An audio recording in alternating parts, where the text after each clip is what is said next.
Hello everyone, আসসালামু আলাইকুম। Welcome back to my YouTube channel. আজকের ভিডিওটা আরও একটা শুক্রবারের ব্লগ, মানে ছুটির দিনের ব্লগ। সো চলো আজকের ভিডিওটা শুরু করা যাক। Good morning. সকাল সকাল উঠেই চলে গেলাম একটু রান্নাঘরে তোমাদেরকে আকাশের ভিউটা দেখানোর জন্য। আকাশটা আজকে খুবই সুন্দর লাগতেছিল। মানে অন্যদিন তো এই কয়েকদিন ধরে তো শুধু মেঘলা মেঘলাই আকাশ দেখতেছি, আর আজকে দেখলাম সকালবেলা উঠে রোদ উঠছে বেশ। এরপর হচ্ছে গিয়ে আমি একটু আমার জন্য মেথির পানি বসিয়ে দিলাম। তোমরা যারা আমার ভিডিও দেখো তোমরা তো জানোই আমি ঘুম থেকে উঠে মেথির পানি খাই। তো আমি সকালবেলা উঠেই প্রথমে মেথির পানিটা বসিয়ে দিলাম। এখন মেথির পানিটা ফুটতে দিয়ে তারপর হচ্ছে গিয়ে আমি ফ্রেশ হব।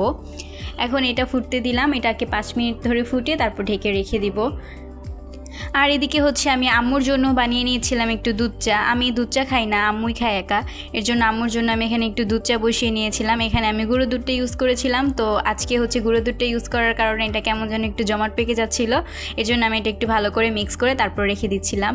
এরপর হচ্ছে গিয়ে আম্মু এখন সকালের নাস্তা বানাবে। সকালের নাস্তায় আম্মু বানিয়েছিল পরোটা, আর হচ্ছে গিয়ে এদিকে পরোটার সাথে খাওয়ার জন্য আম্মু ডিম ভাজতেছিল। রান্নাবান্না প্রায় শেষের দিকে, এখন আমরা নাস্তা করে নেব। এই তো এটা হচ্ছে গিয়ে আম্মুর প্লেট। এখানে পরোটা, ডিম ভাজি আর দুধ চা আছে। আমি যেহেতু দুধ চা খাই না, তো আমি আমার প্লেটে দুধ চা নিইনি।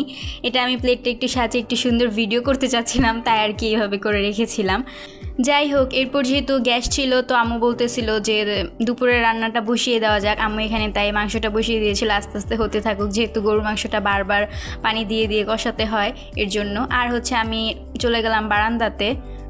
আমার বারান্দায় রাখা মানি প্ল্যান্ট গাছগুলো বেশ বড় হয়েছে, মানে এগুলো বেশ লম্বা লম্বা হয়েছে। এই তো এই কত দূরে দেখো লাগাইছিলাম, এখান থেকে একদম বারান্দার অন্য পাশ পর্যন্ত চলে আসছে। আর এগুলো শিকড়গুলো দেখো কি বড় বড় হয়েছে, এক একটা শিকড়ই তো বলে আই গেস এগুলোকে। তো আমি ভাবতেছি যে এগুলো কেটে দিই, এগুলো অনেক বেশি হয়ে গেছে। এই যে এগুলো কেটে দিছি আমি সবগুলো শিকড়, যেগুলো বড় ছিল ছোট ছোট কয়েকটা আছে এগুলো রেখে দিছি। এই যে যেমন এখানে মানে ছোট গাছগুলো যেহেতু হয়েছে, 2টা মানি প্ল্যান্ট লাগানো বারান্দাতে, এগুলো 2টা অনেক বড় বড় হয়েছে। তো একটাতে একটু ছোট ছোট আর একটা একটু বড় বড়, বড়গুলো আমি কেটে দিছি, ছোটটা রাখছি। আর হচ্ছে গিয়ে এদিকে আমি এই গাছটা লাগিয়েছিলাম। এই গাছটার নাম আমি কি জানি না, এটা ইনডোরেও আমার একটা রাখা আছে আর আউটডোরেও একটা রাখা। এইটার হচ্ছে গিয়ে একটা ডাল অনেক বড় হয়েছে, মানে আম্মু বলতেছেন যে কলমি শাকের লতার মতো হয়ে গেছে। তো এটা এতই বড় হয়েছে, ভাবতেছি এটাও কেটে দিই, এটাও কেটে দিলাম। আর এদিকে হচ্ছে ওই যে আমার স্নেক প্ল্যান্ট গাছটা যে মরে গিয়েছিল, ওই টবে আমি একটা ছোট্ট নয়নতারা গাছ নিয়ে আসছিলাম কালকে আসার সময়।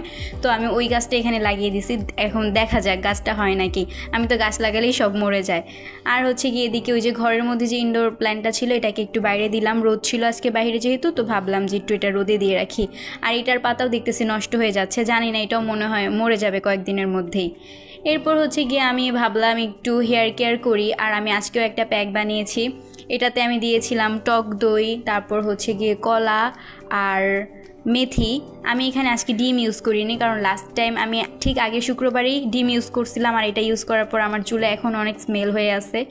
তারপরে এই তো গোসল টোসল করলাম, আর আম্মু হচ্ছে গিয়ে এখানে রান্নাবান্নাও প্রায় শেষের দিকে। ওখানে পোলাওটাকে আম্মু এখন ঘি দিয়ে ঢেকে রেখে দেবে, তারপর হচ্ছে গিয়ে এটা এখন বাকিটা হতে থাকবে। আর এদিকে হচ্ছে গিয়ে গরুর মাংসটাও প্রায় হয়েই গেছে। রান্নাবান্না হলে তারপর আমরা দুপুরের খাওয়া দাওয়া করব। আজকে যেহেতু গ্যাস ছিল তাই তাড়াতাড়ি রান্নাবান্না হয়ে গেছে। এই তো রান্নাবান্না শেষ। আম্মু আজকে করেছিল সাদা পোলাও আর হচ্ছে গিয়ে গরুর মাংসের কষা, আমার ফেভারিট একটা কম্বো। আসলে আম্মুর সব রান্নাই আমার ফেভারিট।